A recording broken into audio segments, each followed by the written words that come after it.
and welcome to No Offseason. I'm Zena. I'm Sabreena Merchant. And I'm Ben Pickman. And today on the show, the trade deadline in the WNBA is quickly approaching. It's this Thursday, August 7th.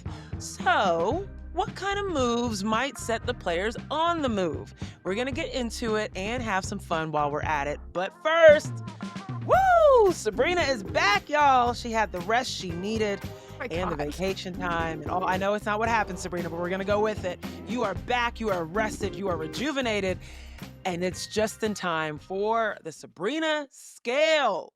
Okay, there was a weekend that happened around the association. There was another showing of an intimate apparatus, and there were so many games, so many things to talk about. So first up, on Saturday, the Minnesota Lynx demolished the Las Vegas Aces. It was a problem. But Lynx star and MVP frontrunner Napheesa Collier exited the game towards the end of the third quarter with a right ankle injury and did not return. It was heartbreaking to see her on the floor, but I want to give credit really quickly to the Aces as well for running out, picking her up, protecting her in that moment. I thought that was really, really special and very demonstrative of what the WNBA is about. We don't have any updates at this time, but hopefully we will know more in the coming days. There's another big story out of the weekend. The Connecticut Sun have been up for sale for a little while now. They've been talking about it since last March, and now they've finally been sold to a group with ties to one of the minority owners of the Boston Celtics. And that means that they have plans to move the team to Boston. Now, Sabreena, fill me in. What do we know here? Is this sale going to go through? There's a lot of moving pieces here. What's going to happen when all is said and done? Right. So important to clarify that nothing has been agreed to. All of this is still very early steps in the process. But as you mentioned, the Connecticut Sun have been exploring a sale for a little while now, whether that was the entire franchise or pieces of the team, to generate capital to reinvest back into the team, sort of like what we saw with Seattle or New York in recent years. And they have come to an agreement with Steve Pagliuca, who was the second in command for the Boston Celtics. He will no longer be the second in command when Bill Chisholm assumes control of the team, a sale that's expected to, the passage of which will come through in the next couple of years. But he did not get control of the Celtics and that ownership change. And so he is committing $325 million to buy the Connecticut Sun. And there's a reported $100 million additionally that is going to be invested in a practice facility for the Sun, provided that the team does move to Boston, because Steve Pagliuca, as we mentioned, was a minority owner of the Celtics and wants the team to play in the TD Garden. Although we should note that his press release just says that he wants the team to be a New England team, right? No specificity of Boston, even though the Massachusetts governor is name-checked in the statement, as is the Rhode Island governor, for whatever it's worth. Because it would technically be a relocation of the team, he cannot unilaterally decide to do that, right? The sale has to be approved by the WNBA and its board of governors, and a relocation has to be approved by the league and its board of governors. So earliest timeline would probably be the Sun to move to Boston in 2027. The organization has already committed to its fans that they will be playing in Mohegan Sun Arena in Uncasville, Connecticut for the 2026 season. But we could be looking at a team selling for $325 million after we just saw expansion fees of $250 million, and another team that is committing to a WNBA-specific practice facility in the near future. So for all the haters that are like, where's the money? Well, clearly some owners see that there is money in this and definitely want to dedicate those funds to being in the WNBA. But here's the thing, Ben, I know that there were a ton of other cities that wanted a team, and feels kind of weird that Boston would kind of get to skip the line a little bit. What's that about? Well, we're going to see if they are actually able to skip the line, so to speak, because as Sabreena mentioned, there's a little bit of underlying ownership conflict that is kind of bubbling up in the surface of this conversation. You mentioned it, Sabreena.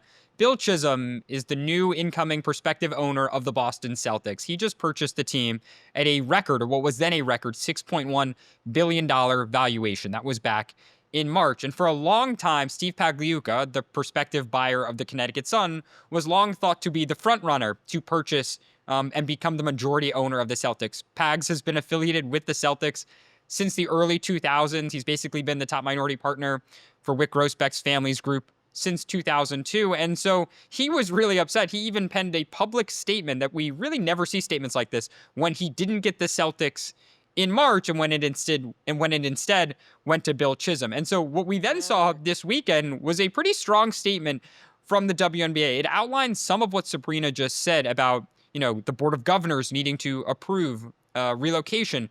But it also mentioned, and this is at the end of this statement, that basically Celtics prospective ownership, after not previously ever bidding in the January 31st, last wave of expansion deadline, the Celtics prospective new ownership group is interested in, at a later date, potentially trying to acquire a WNBA team. And what that tells me is that Bill Chisholm suddenly might be interested in the WNBA at a later date. But he is also making that clear at the same time when Steve Pagliuca, a former or soon-to-be former Celtics owner, has made clear that he wants in and he wants to move a team to Boston. So you have two different owners or potential owners kind of competing for space in the same city, with one having just recently beat out another for an NBA bid, for an NBA team. And so that is why this is a pretty messy situation. Steve Pagliuca said in his statement that, he wants to make the Connecticut Sun New England's team and bring it to a bigger arena. But he also said, if they don't get the requisite league approvals, then this deal is not gonna happen. It's not gonna proceed. So, you set up the question, Zena, and as Sabreena said, there is a lot still that we do not know here, and there's a lot behind the scenes that I think is going to have to get sorted out as it relates to the Connecticut Sun and their potential relocation to Boston, Providence, or anywhere else in New England. Maybe Portsmouth, New Hampshire. Is someone from there is just going to give a call and they can get some games there. We'll see. Interesting. Okay, so to summarize it for all of our listeners, what are the things that we need to be looking out for in terms of this sale in the coming weeks, coming months, maybe towards the end of the year? What are the top things that we need to be looking out for, keeping an ear out for? Yeah, number one, follow The Athletic, and me and Sabreena will be reporting on this all the time, so keep an Boom. ear and an eye out for that. What I'm curious about is voting procedure potentially, or what we can learn about potential Board of Governors votes. That will be very important here, because if Steve Pagliuca is able to get the votes to move the Connecticut Sun to wherever he wants to move it to, it seems like this deal will go through. That is a big thing at play here. Will Bill Chisholm, this incoming Celtics owner, potentially be able to impact the transaction in some form or fashion? That is another kind of looming question. We don't really know, and maybe the answer in the end is totally no. Another thing that I'm kind of watching for is this idea that, the Celtics, or the Sun rather, we now know 325, that's a record number. And so the Huge. WNBA on its surface should just want to take that number. If you think about the last majority ownership sale was in 2021, it was when the Atlanta Dream turned over. That sale, I believe, was for less than $10 million.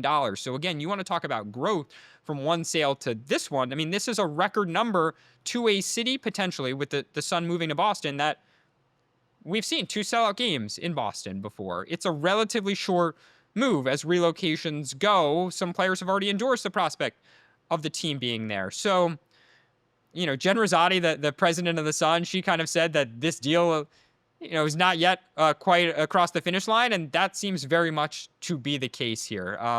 We're just going to be monitoring to see how these votes go and if there is any kind of jockeying behind the scenes that impacts the situation more generally. Okay. I really, really hope that a team doesn't get in between two NBA owners kind of flexing their power and flexing, their money or whatever it is. I really do hope that the WNBA obviously keeps these women, the league, et cetera, at the forefront. But after seeing those sellout games in Boston, I feel like the city's ready for something.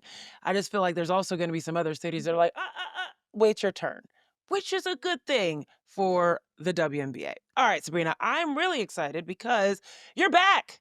Okay, and I've been waiting for the Sabreena Scale. All right, I've been waiting to get back into this, and I'm really excited because once again, I love just how much things jump on the scale. I love just how sensitive one weekend of games and one big dominant performances, they can just change the trajectory of a team. So let's talk about it. Your power rankings are up on the site. You moved Phoenix back down to 5. They were at number 1 briefly. deservedly so, but they're back at 5. Briefly. Yeah. Sparks have catapulted to 6. Deservedly so, okay? They've been a lot of fun to watch. And the Fever have once again cracked the top 3.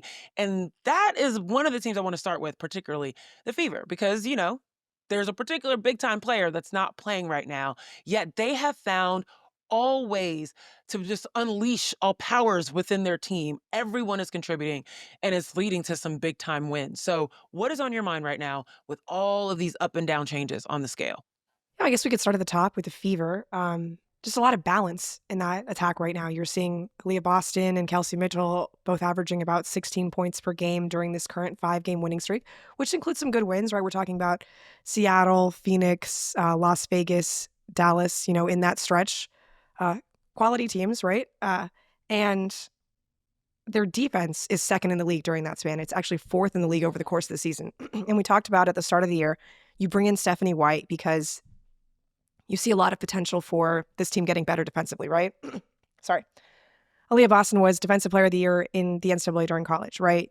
She can be a defensive anchor in the middle of your scheme, right? Natasha Howard has been a former Defensive Player of the Year. Erin McDonald, fantastic at the point of attack. Sophie Cunningham, Lexi Hall, these are all players who have defensive pedigree, and it's all starting to come together. This is a team that's second in the league in defensive effective field goal percentage, right? They can win in many different kinds of ways.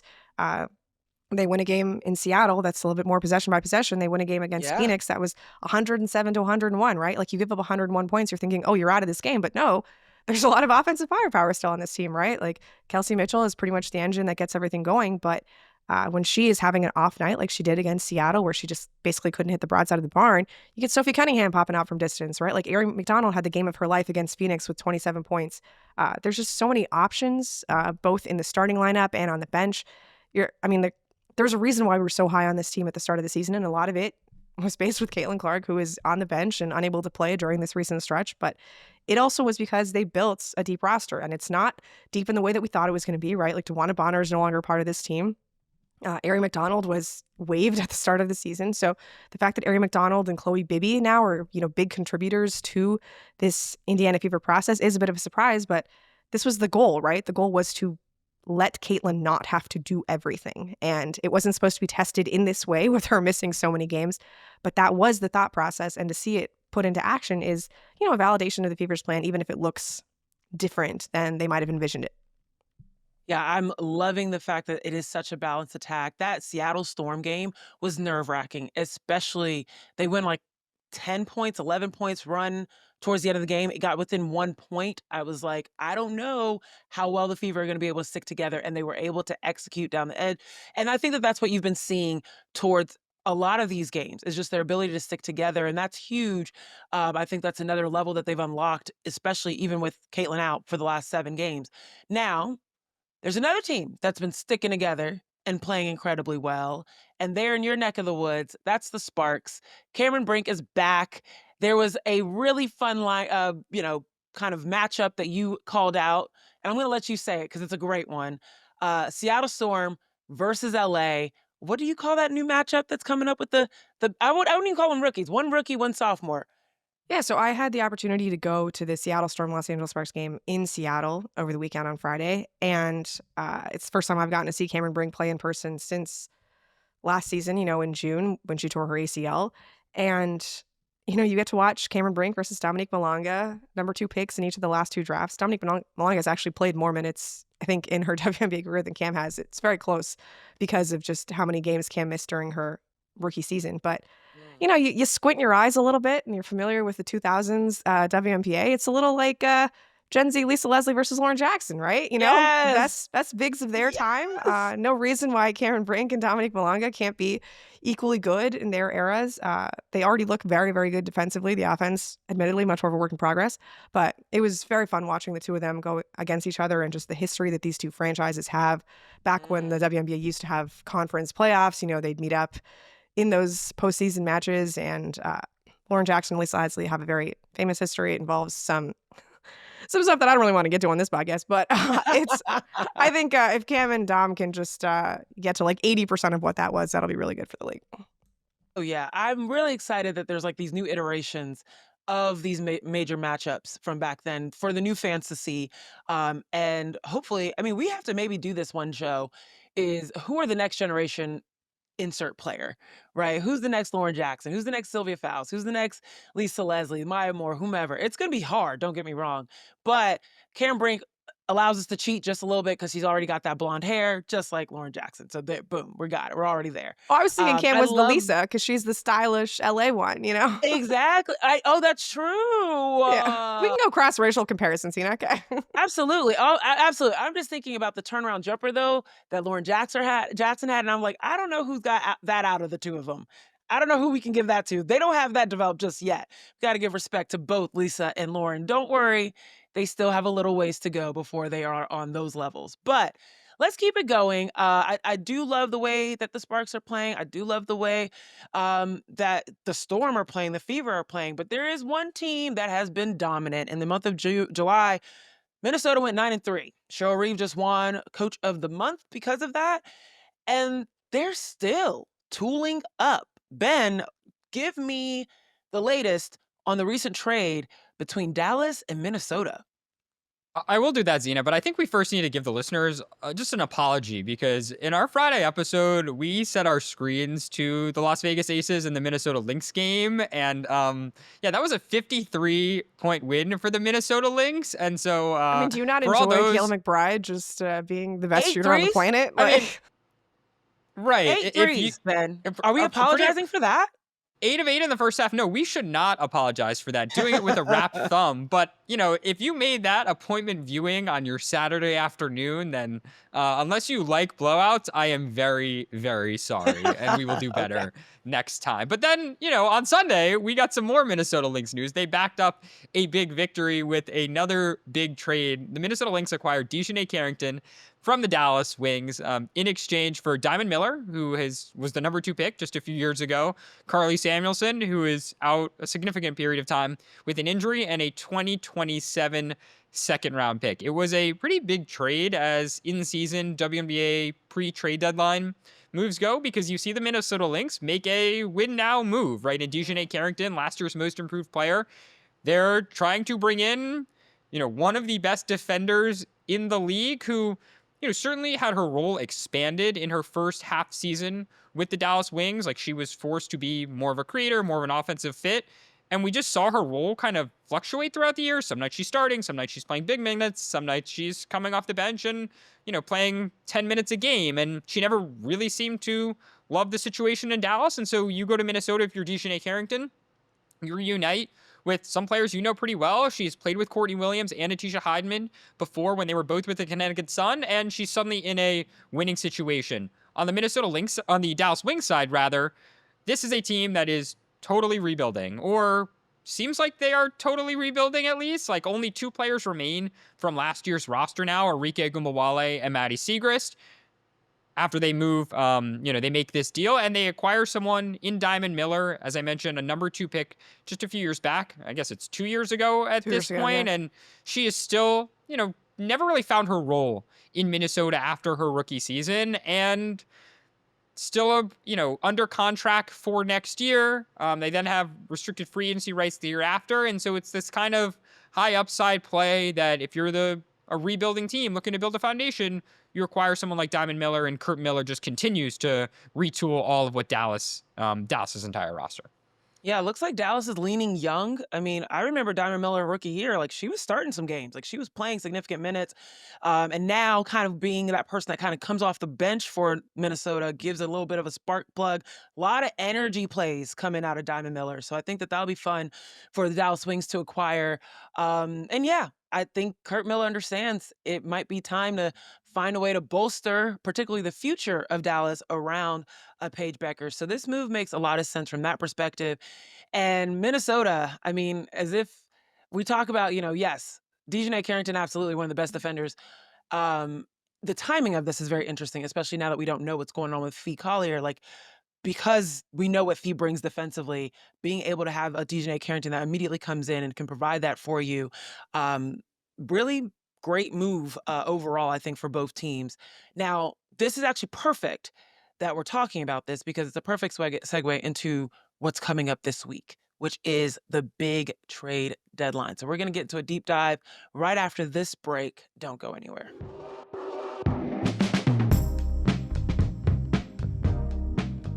Alrighty, friends. So I mentioned this at the top of the show. The trade deadline in the WNBA is Thursday, August 7th. So we did a little exercise and we're going to have a little fun here and we're going to speculate on what we think could happen, what we'd like to see happen, what would be crazy but could happen, because, never say never. We're going to enter the trade machine.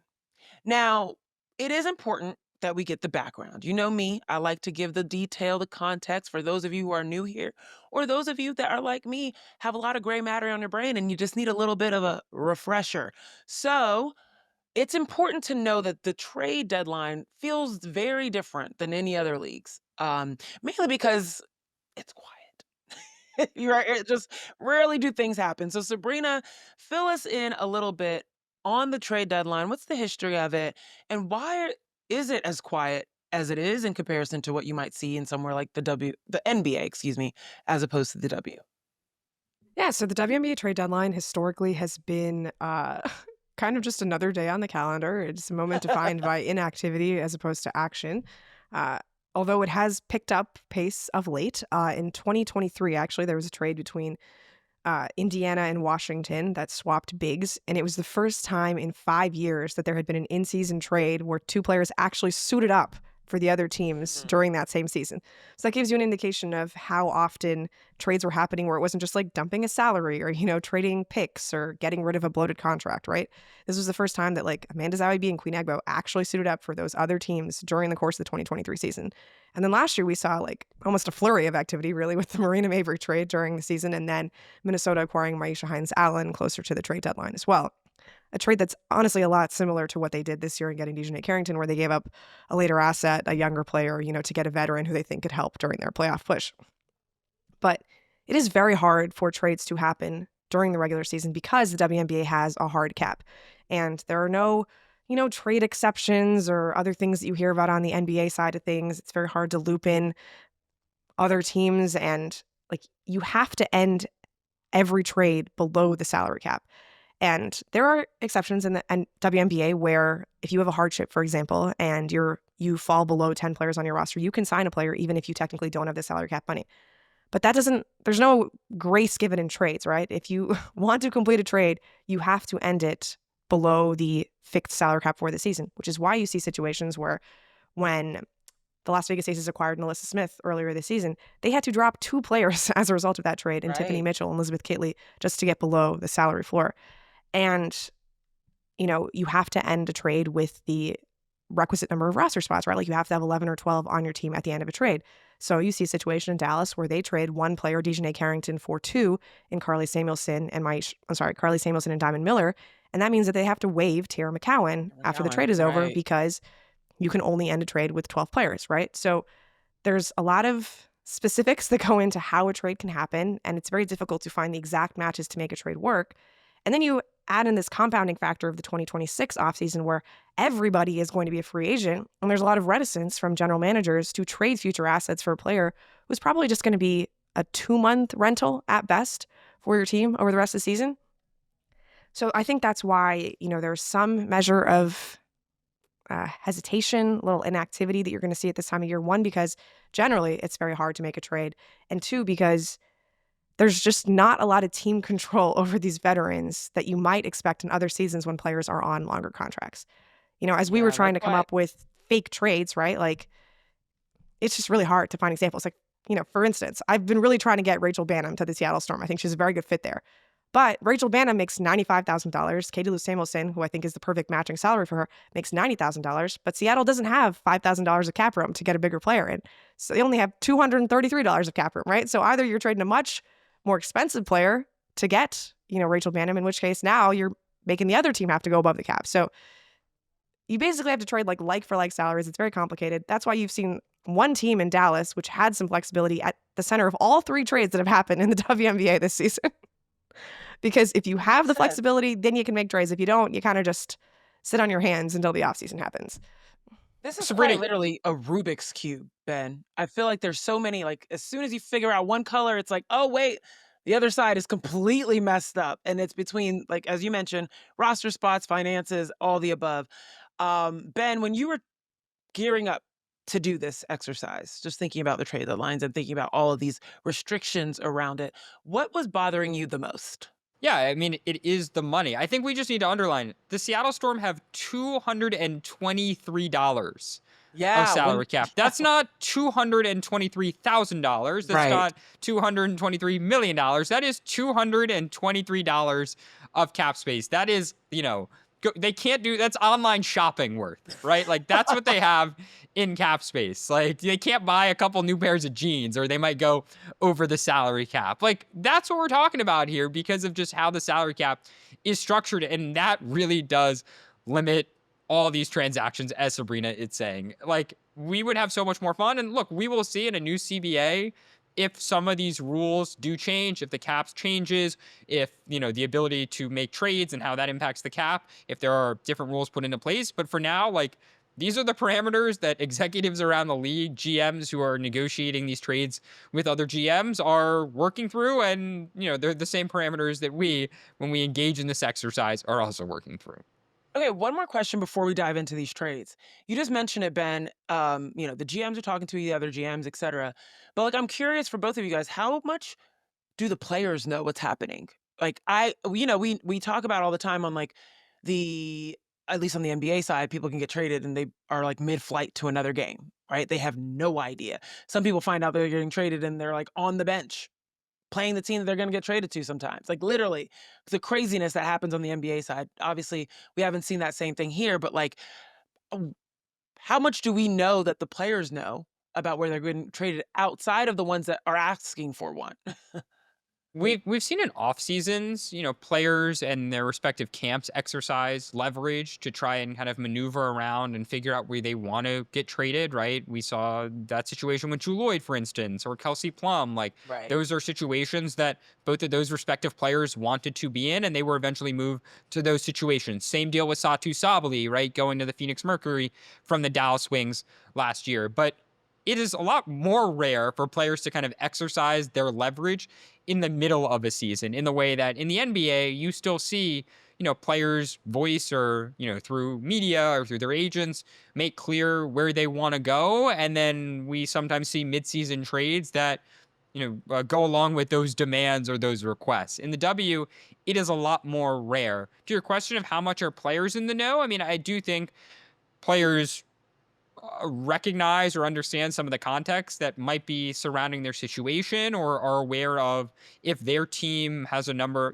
has salary cap space or doesn't, that might make it more or less likely if they are going to be moved. I mean, I do think, and I should say, like when we tape this on Monday evening, like we haven't talked to Diamond Miller, yet about kind of rejoining the Dallas Wings. I think it's interesting that Diamond Miller got a DNP CD, a do not play coach's decision, on Saturday afternoon, Saturday evening in Las Vegas. The next morning, she was traded. It was a 50-point game. Cheryl Reed was asked about it, and Cheryl talked about, wanting to give Kosu, their second round pick, an opportunity. But, at this moment, I think it's fair to wonder at least, like, were the Minnesota Lynx, did they know that they were going to trade Diamond Miller very soon? And so you put Diamond Miller in that game and she gets injured and suddenly, the deal might be off. Like that is a place we saw Diamond Miller change some of her social media. Like I know people always love to read into that. Her bios, Mm. I want to say was on Saturday night, Sunday morning. Same thing with DiJonai. So I think it just kind of depends, whether it's in season, out of season, and who the player is. Yeah, just going Okay, off of well, that if too. they're listening to this podcast, they'll be well aware of Yeah, like where last season they're when getting. Maisha Hines-Allen was traded from the Mystics to the Lynx, she had no idea like that she was even in trade rumors until a reporter from the Washington Post asked her about it and was like, "Hey, what do you think? The Oh, deadline's coming up in 2 days. How do you feel like your future's going to look like here?" And she's like, "What? Am I going to get traded? Like, are you saying that I'm going to get traded?" wow. Okay. All right. Well, we're not trying to catch anybody off guard here. You guys have a full, if you're listening to this, it's Tuesday, so full 48 hours before you get to wake up on Thursday and see if your name's going to be in trade deadlines. But if any GMs are listening, here are our thoughts as to what we're thinking could happen. Why would it be smart? Does it make financial sense future wise? Does it make sense on the basketball court? Of course, we want to make sure that all of these things make sense. So, Ben, I'm going to start with you. What Mm. is your first trade and lay out the reasons for it. Yeah, I don't really love my first trade. I don't really love I any feel of like these none of trades, as us Sabreena love. said. They're No, really no, hard to come up with. this is a really, really hard exercise. So I'm just gonna throw one out and see what we think. This is going to be involving a player whose name has been in kind of trade rumors since the start of the season. She was a first-time All-Star this year, Brittany Sykes. So I have the Washington Mystics in this scenario trading Brittany Sykes to the Phoenix Mercury for Kalani Brown, Lexi Held, a 2026 second-round pick, and a 2027 first-round pick. Oh, Sorry, say it again. Brittany Sykes to the Phoenix Mercury for Kalani Brown, Lexi Held, a 2026 second, and a 2027 first. hey. Does the math work on that? The math does work on it. Brittany Sykes is I think she makes around $195,000. Everyone get your calculators out if you want to engage in this exercise. So Brittany Sykes makes around $195,000. Kalani Brown, she makes $128,750. Lexi Held makes $66,079, and the Washington Mystics have plenty of cap space. So it would require Washington then to release a player, but again, they have a lot of space and they will be fine to release whoever they want in this scenario. So again, Phoenix, I mean, I'm happy to make the rationalization, or do you want to give a reaction to what I've just thrown out? So Phoenix managed to get Alyssa Thomas and Satu Sabwe this offseason without giving up the 2027 first rounder, because 2027, as we remember, is a draft that could include Juju Watkins, Madison Booker, Hannah Hidalgo, big class in the NCAA. If they manage to get AT and Satu without giving up that pick, I don't think they're giving up that pick for Brittany Sykes, especially not 2 months of Brittany Sykes. That's a very good point, Sabreena. And, you know, the context here is important. The 2027 pick is kind of the crown jewel, asset of this trade in many ways for the reason you just mentioned. And who knows where the Phoenix Mercury will be. But you kind of make that move if I'm Phoenix. You know, if I'm trying to justify it as the Phoenix Mercury, you would make that move if you believe that adding someone like Brittany Sykes, who is, again, an all-star, she's having a career year on the offensive end, attacking the rim the way that she never has before, made the first All-Star team, and an all-W defender. If you can get a player like that in, do you suddenly close the gap between, yourself and Minnesota? Can you position yourself to be the second seed, in the playoffs potentially, and go on a deep run and potentially knock off, New York with another all-star guard, or knock off whoever you need to knock off and make the finals? And then who knows if you get a Brittany Sykes? Is she the missing piece? That's kind of why you make the move. And if you're Washington, it's as you said, you would want to acquire, maybe 27 first and 26 second is a little too much. But if I'm Washington, I'm first asking for that 27 first. And if you're Washington, that's a potentially really substantive pick, meaningful pick down the road. And this is a team that has shown a lot this year, obviously, in Uriah Fenn and Citron being all-stars. And yet, they want to continue to build for the future, and getting those assets in, helps them kind of do both. That's why I like this pick. I mean, I really don't know if they'll get all of that from Phoenix for Brittany, but I do like this from a perspective of Phoenix is right on the cusp. And having someone like a Brittany Sykes that can create, especially right now as you're still seeing Ka Copper kind of get her footing back into the league and still try and figure out, how she fits into this offense, having a Brittany Sykes come in and immediately be kind of gangbusters offensively could be huge. Now, if they were to pull this off, it would be highway robbery.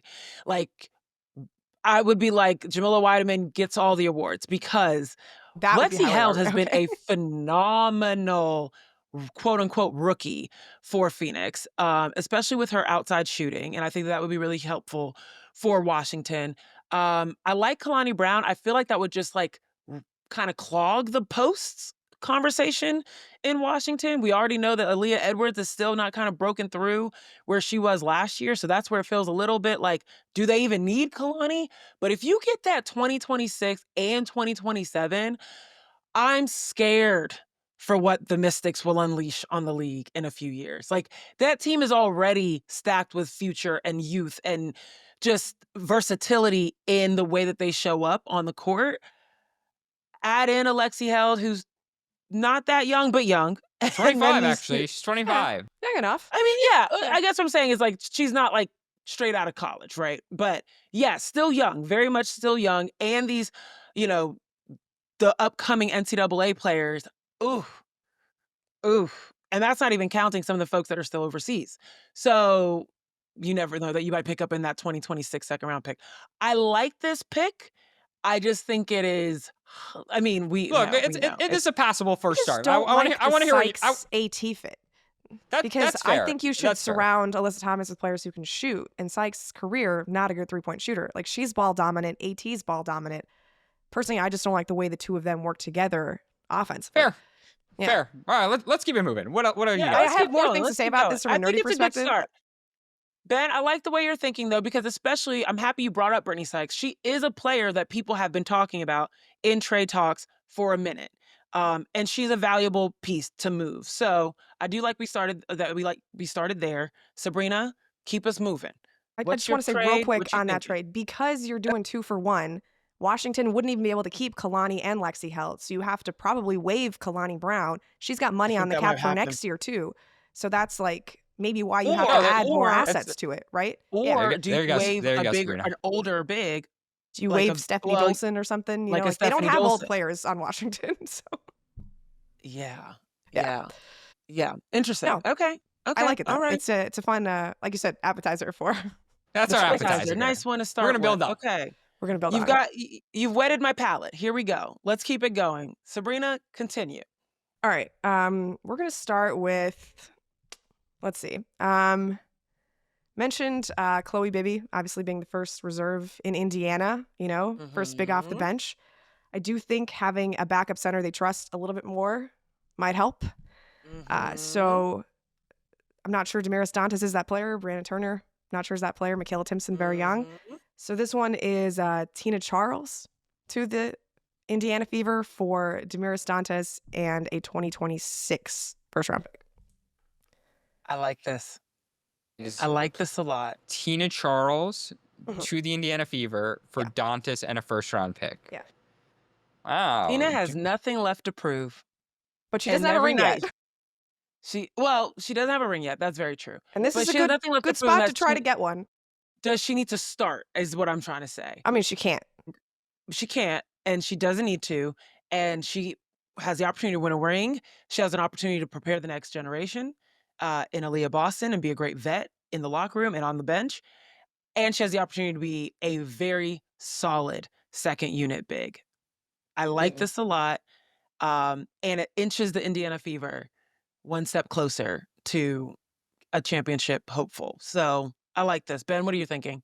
Well, I want to throw out one other. Sabreena, do you like this fake trade? I'm going to go fake trade off your fake trade here. Let's do it. Yeah. And you can tell me, you can break both down. Like I was also thinking about the Fever's center position here. What about Bree Turner and Damaris Dantas to Dallas? Again, in this kind of 2 for 1. Because for every Maisha trade has Hines to involve Dallas. Right, has to involve Everything Dallas. For has to Maisha involve Hines Dallas. Allen. Okay. You know, the money so, there basically works. Do you like that machination more where you're getting MHA back in return if you're Indiana and you're not giving out a first round pick? Or would you rather have Tina Charles but also have to give out a first round draft pick? Yeah. So I don't know like what the assets would have to be if you trade Bree Turner and Damaris Dantas, because I assume you're going to have to add an asset to that if you're trying to get Maisha out of Dallas, probably like a second. But we just saw Maisha Hines Allen struggle significantly in the WNBA finals against the New York Liberty. Yeah. And to me, that calculus has not really changed. That I don't think she's a player who can hang against the Liberty. And I'm not saying that the Fever absolutely have to go through New York to get to the championship, but I would assume you planning a team based on the fact that you're going to have to be the defending champions at some point. And I don't like Hines Allen in that matchup, just her size. Tina Charles, significantly bigger. So that's the only reason why I would probably avoid Maisha Hines Allen if I were Indiana. Yeah, I think that point is really fair. I mean, look, I think the Charles fit obviously would maybe change a little bit of how they want to play, right? Just stylistically, like Indiana has put a premium on playing with pace. They have guards who really like to get downhill and don't really have, like, I mean, I guess they have Aaliyah Boston to kind of be this steadying post player.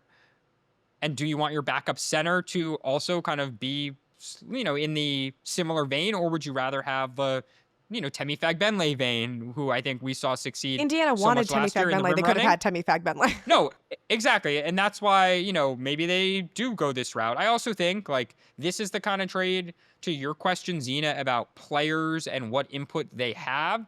This is the kind of deal you typically see, at least in the NBA context, where like if you're going to move a player like Tina Charles midseason, you would hypothetically be communicative with them and get their Yeah. approval, because it's clear that she went back to Connecticut, a place where she had played a large part of her career, where she's had so much history, because she wanted to maybe close out this chapter of her career there. And so if you were going to make that move, like, I think out of respect, you would often see an organization get a sign off there. I think that's another component here too. But from Yeah. a basketball perspective, I do like the fit, and I like I like the Fever upgrading their center position. Yeah, they would solidify their big rotation. I think, Ben, you make a great point. Like, Tina Charles is a future Hall of Famer, and she absolutely made that decision to leave Atlanta to go to Connecticut for a reason, to kind of close out that Hall of Fame career, and casually hit a few more milestones while she's there. But I really like this idea if she wants a ring. I think that is, and I don't know how much emphasis she puts on it. I don't think she's I mean, we've spoken seen that Tina do the midseason ring chasing thing That's like true. 3 years ago with Seattle, right? fair And it at created this some point, weird though. dynamics with Ezzy Magbagor, and it didn't exactly end Yep. in glory for all of them. But you Yeah. have to believe that she has a better understanding of how this is going to go this time around. Like, Aaliyah Boston is not Ezzy Magbagor. You're not supplanting any of her minutes, right? So Mm-mm. if there's a real understanding, real buy-in from Stephanie White and Tina Charles of like what this role is going to look like, and that is easier said than done, right? Like, we just saw this with DeWanna Bonner, where the role may not be what you want it to be, right? Correct.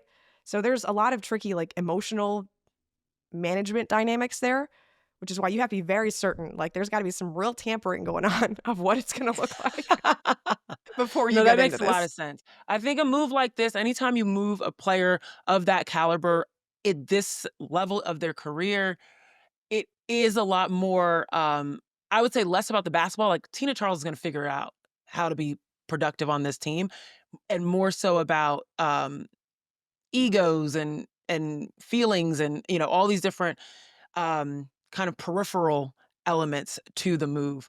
But I like it as well. I don't know. I think both of these situations are in which teams, Ben, your pick, talking about Phoenix, trying to get closer to a ring. Same thing with Indiana Fever. No move so far, for the purpose of like shoring up the future.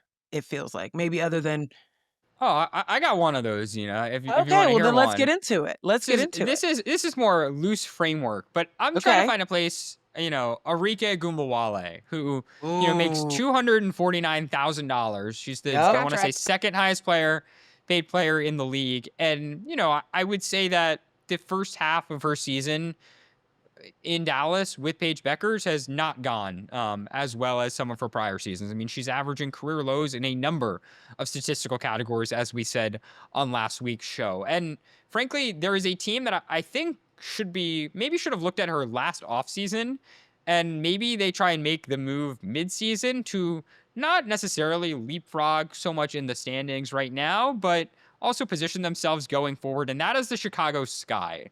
And so a potential move for Arike Ogunbowale to the Chicago Sky. I mean, there's a number of different machinations you could use here. And Sabreena, maybe you can weigh in with some of the draft capital.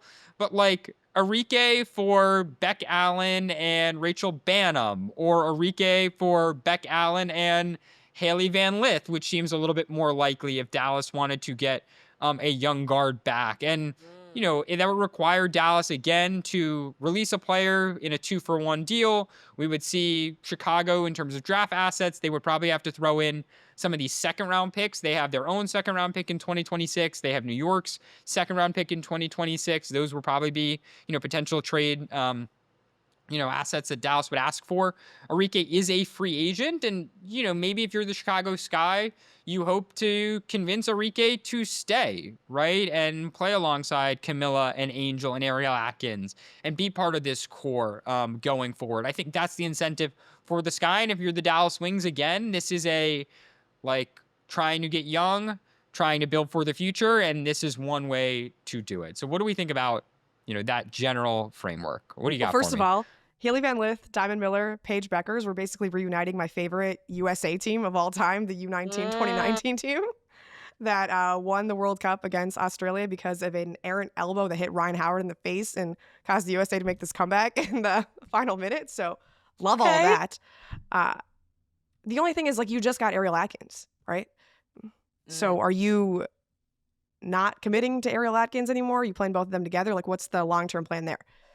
I think you're trying to figure out a way to make it work and play both together. I mean, I think Chicago, we have seen, even though they might not be, well, they just aren't as good as some of the other WNBA's upper echelon in free agency last year. They very much went after veterans to try and kind of lay the foundation. And this kind of move would work along those lines. And I'm not saying they necessarily should do this, or I would do this as if I was in Jeff Pagliocca's shoes, making the move versus going young. But I could kind of see it, like Arike going there, and maybe they should have done this before the Atkins trade. But it at least creates like an interesting core four, of Reese Cardozo, Atkins, and Ogunbowale, assuming you can convince, the latter two to stay. I think it's a great point about Ariel Atkins, but if this is real, trade deadline is this Thursday. You think about Arike coming in, Ariel Atkins is out right now, and there's no timetable for her return, and so that is immediately a plug and play situation. We've been talking about Chicago needing some perimeter offense for a while. I think we've seen pops of it in Ariel Atkins. We've seen pops of it in Haley Van Lith. But it's not been a consistent capability, I think, that's been demonstrated. And we know what Arike is capable of providing. And I was trying to look up really quickly if Arike and like what the all-star numbers were with Arike and Angel last year, in terms of if they had any assist numbers between each other or anything like that. But we know that she went off in last year's All-Star game. We know that Angel was on her team. Angel did pretty well as well in that game. There might be a little bit of synergy there that we don't know about just yet. I like this. I really like this. I think that Arike, just like Brittany Sykes, is another player that's been in a lot of trade conversations. I wasn't ready to move her. We talked about this last year, Ben. Like, not last year, last week. Where I'm like, I don't know if I'm ready to move her just yet. I feel like she's just starting to click. But if, Kurt Miller was like, listen, I got to make one more. I got to do one more thing by this trade deadline. I'm itching. I like this one. I think this is a really good pickup for Chicago. And remind me, what would Dallas get back? Yeah, I think they would probably end up wanting Beck Allen and Haley Van Lith back. Just getting a young guard over someone like Rachel Okay. Banham.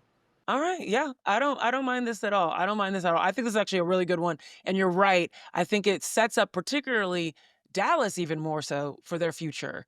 Sabreena, keep us going. Close us out. All right, so We're pretty. I think we're like hitting on some really good names here. This and some last one, some nice trades unfortunately, here. is never going to happen because the Connecticut Sun have made it very clear that they're not trading Marina Mabrey. But because Marina has been at the center of like every important trade over the last 3 seasons in the WNBA, Marina to Seattle for Alicia Clark, Katie Lou Samuelson, like it makes too much sense. I was in Seattle last week. Noelle Quinn had an extended conversation with Alicia Clark after practice on Thursday. Alicia ends up not playing in the game on Friday. So maybe it was a conversation about rotation, like, hey, we're prioritizing Tiffany Mitchell and Lexi Brown over you for the time being. Or maybe it's, hey, things are happening. But the kind of conversation that makes it so that you can't talk to Noelle Quinn or Alicia Clark after that conversation. So, oh, yeah. That's some depth. So you said Marina to Seattle, because I had in my mind Marina to Seattle for Alicia Clark in a first rounder. Well, it's got to include Katie Lou Samuelson because Alicia makes less than Marina Mabrey, so they have to take in less money than they're sending out. Yeah. So you have to include the pick with it too. Probably Seattle's first round pick. You don't want to give up the Aces pick or the Sparks first round pick because those are much better assets than Seattle's pick. Got it. I like it. Outside shooting. And again, unfortunately, the problem very is necessary. Marina Mabrey, despite an outstanding trade request, has been told she is not getting traded. I know. I don't know what I don't even know. I mean, Ben, if you're a GM and you have a player that's like, I don't want to be here anymore, do you want to keep that energy in your locker room? Even though She been seems a little bit fine. We happier haven't heard now anything bad. during the Things have season changed, I would say. than the offseason. Yeah. I mean, this is the kind of trade when I saw. I think this is a Yeah, good off the hypothetical, court Sabreena. stuff has probably changed. For me, like this is where I would love like, could Alicia Clark then get rerouted in this scenario, right? If I'm her, like that's the kind of move where like I would love then if you were to hypothetically make the first part of this deal and send Mabrey to the Seattle Storm, can you then reroute Alicia Clark somewhere where she, you know, can help an instant impact winner? That to me would feel like a viable second kind of move to come out of this, because, you know, despite what you said, Sabreena, and despite Alicia Clark, you know, playing the fewest minutes that she has played since 2014, I still think she's one of these trusted veterans who Totally. in the right locker room, in the right situation, can contribute to a championship winning or, you know, title contending team. Right, and she Absolutely. signed in Seattle presumably because she sees her career coming to a close, and she started it in Seattle. I mean, the broadcasts have made it clear all season Alicia Clark is the oldest player in the WNBA. My right? gosh. She has a right to determine the end of her career, I Right. would think. And Seattle's not just going to send her around the league willy-nilly, so that makes it a little bit more challenging. And like we said, in addition to all of like the actual physical constraints that prevent you from making trades, right? Like with the caps, with the roster numbers, like this is a people business too, right? And you can't just be in the business of sending people places that they don't want to go and expecting your reputation to remain intact as an organization. Yeah. If I had to take a squat for every time an announcer talks about how old Alicia Clark is, I'd have the tightest butt this side of the Mississippi. Okay. It is crazy how much they talk about this lady. I'm like, and she still looks amazing. Okay. Like she is running incredibly well. My hips wish that they were as old as she is and in the shape that she is. So shout out to Alicia Clark. Okay. I like this. I think that we've done a pretty good job of finding reasonable trades that actually make sense. I actually don't think that we're going to get blown up. But we have to wait and to see, you know, once this goes live, we'll see what fans have to say about, hold up, you are not taking Tina Charles out of Connecticut. I feel like there's going to be a lot of Dallas fans feeling the type of way of us trying to get rid of Arike, but we'll see. We'll see. Okay, I like this. We got to keep going. Let's move on to the next segment where, Ben, you've got a game for us.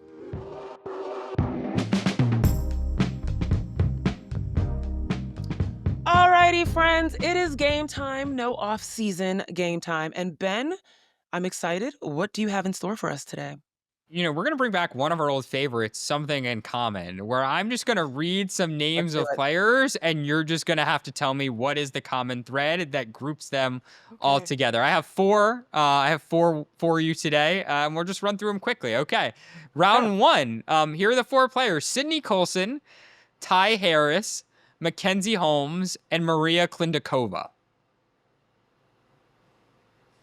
Sydney Colson, Ty Harris, Ty Harris. Mackenzie Holmes, and Maria Klindikova of the Minnesota Lynx, for all those out there. Is this a who might not jersey be as number thing familiar. again? Like they wore Yeah. jerseys in the 50s or Sabreena, something? well done, Yeah. Sabreena. Yeah, These are players whose jersey numbers are all over 50. And let's be clear here, these are the only four players in the WNBA this season who have jersey numbers over 50. So this Layla was Khan, so close. What are the numbers?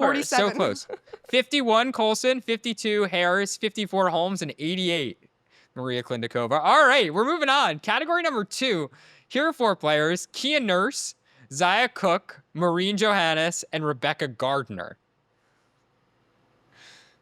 I'll write it again: Kia Nurse, Zaya Cook, Maureen Johannes, and Rebecca Gardner. If Shooting you know how my guards? Do they shooting guards, that's I mean, I guess have technically the same No, three-point it's- percentage right I now? got it. It's Yeah. job names, like in the job name. names is correct. Well done, Sabreena. She's starting to understand me as a nurse, quiz cook, master. Gardner, and a Marine. Got it. I'm Well thinking done, basketball. Here we go. Sabrina. Well done, Sabrina. All right, we're going to keep it moving here. On topic: Marina Mabrey, DiJonai Carrington, Queen Egbo, and Lasia Clarendon. Mabrey, Carrington, Queen Egbo, and friend of the pod, Lasia Clarendon. Okay. They have all played for the Connecticut Sun, which I don't think is the qualifier here. Marina, Lasia, DiJonai, and Queen Egbo. Whoa. I don't. Have they all been like in season traded? Is that the thing? They have all been in-season traded. On the topic. Wow, well Sabrina, done, you're killing Sabrina. it. When was This is Lasia why- in season traded? 2018. Oh, in Atlanta, from Atlanta to Connecticut. 2018. Okay. 2018, yeah. I do remember that. Well done, Okay. So Sabreena. DiJonai, late You are add to this on- category. Late add to the Right, category. okay, right. Nice work. Oh, and I well guess we're done. going to close it out strong. We will close it out strong here. Am I closing it out strong, or am I allowing I'm sorry, Sabreena I'm to just play taking the it all game from for you, me? Zena. We'll go with the extra hard one. Maya Moore, Jonquel Jones, Megan Gustafson, and Dawn Staley. I was almost going to Maya say Moore, double names. Megan. Jonquel Maya. Jones, Okay. Megan Gustafson, and Dawn Staley. Megan Gustafson. Okay, so Have they the first two have won? been MVPs, but not Megan Gustafson. No, yeah. Iowa. Okay. Megan Gustafson no longer holds scoring record at Iowa. That is a Caitlin thing. Maya, Jonquel. Maya's from Missouri. Jonquel's from the Bahamas. So not about that. Maya Moore, Megan Gustafson, Jonquel Jones, And Dawn Staley. and Dawn Staley. They all have their jerseys retired by their alma mater. Like, that's one. That might be true. That might be true. Where I was going is related to their alma mater, Sabreena. They have all given graduation speeches. Yes. They've all given commencement addresses to their universities or schools at their universities. Wow. Before Maya Moore did it at UConn 2024, JJ did it this past spring. Megan Gustafson's did it to the Iowa School of Business in 2023, and Dawn Staley has done it multiple times. I guess to the University of South Carolina, I should say. I assume she's maybe been at Temple. She's from Virginia, though. She played at Virginia. That's true. I assume she's maybe done it at Virginia in the past, but I was going off, graduation speeches to universities would be the category. And that's not necessarily their own in the case of Dawn. Well, on that note, Sabreena, well done. Applause for Sabreena, because I was just sitting here processing. Still was like, oh well, Jonquel Jones, that's a double J. Maya Moore, double M. Megan Gustafson, damn, I lose. Okay, all right. Thank you, Ben. I appreciate every single time you bring a game, switching it up, allowing us to have a little fun. And I want to hear you guys' thoughts on our trades, by the way. I think that was a lot of fun too. It's just likely not to happen, but we'll see what happens by this Thursday. Of course, by the time this is live, you never know. You never know what could happen. Appreciate you guys tuning in with us today. We'll be keeping you guys up to date with everything going on with Connecticut and, of course, the rest of this league, of course, the trade deadline. Keep it locked in right here at The Athletic. Subscribe here and on The Athletic. You want to read and listen, do a little homework, do a little bit of listening. It's great. Make sure you check out our content at the Sports Hub at Yahoo Sports Hub. It is www.yahoosportshub.com/women's-sports. On behalf of The Athletic, Ben Pickman, Sabreena Merchant, I'm Zena Kata. Thanking you for listening. Until next time. Thanks for tuning in to No Offseason. To hear more, be sure to like and subscribe. We drop new episodes every Tuesday and Friday.